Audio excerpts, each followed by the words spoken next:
Motor വാഹന വകുപ്പുമായുള്ള കരാർ അവസാനിപ്പിച്ച് സർക്കാർ നിയന്ത്രണത്തിലുള്ള സീഡിറ്റ സാങ്കേതികേതര സേവനങ്ങളാണ് ഇപ്പോൾ അവസാനിപ്പിച്ചിരിക്കുന്നത്. 10 കോടിയിലേറെ രൂപ കുടിശ്ശിക വന്ന സാഹചര്യത്തിലാണ് സീഡിറ്റിൻ്റെ നടപടി. അജീഷ് ജയകുമാർ ടെലിഫോണിൽ ചേരുന്നു തിരുവനന്തപുരത്ത് നിന്ന്. Ajeesh, good morning. പറയൂ വിവരങ്ങൾ.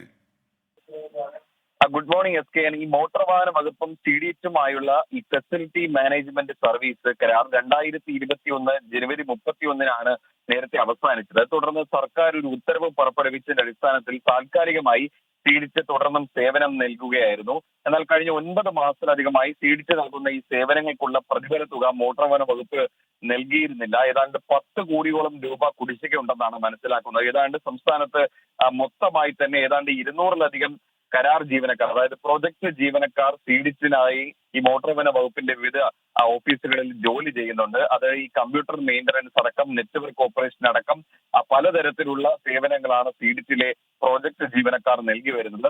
ഈ കുടിശ്ശിക കൂടിയതോടെയാണ് നിലവിൽ നൽകി വരുന്ന സേവനങ്ങൾ അവസാനിപ്പിക്കാൻ CDT തീരുമാനിച്ചത്.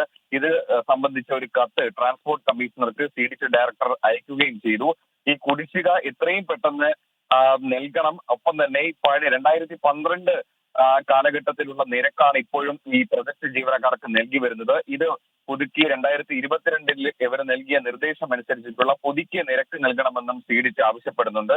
ഇത് നടപ്പിലാക്കാത്ത പക്ഷം സേവനങ്ങൾ ഒരു കാരണവശാലും നൽകില്ല എന്നാണ് നിലവിൽ അയച്ച കത്തിൽ സൂചിപ്പിക്കുന്നത്.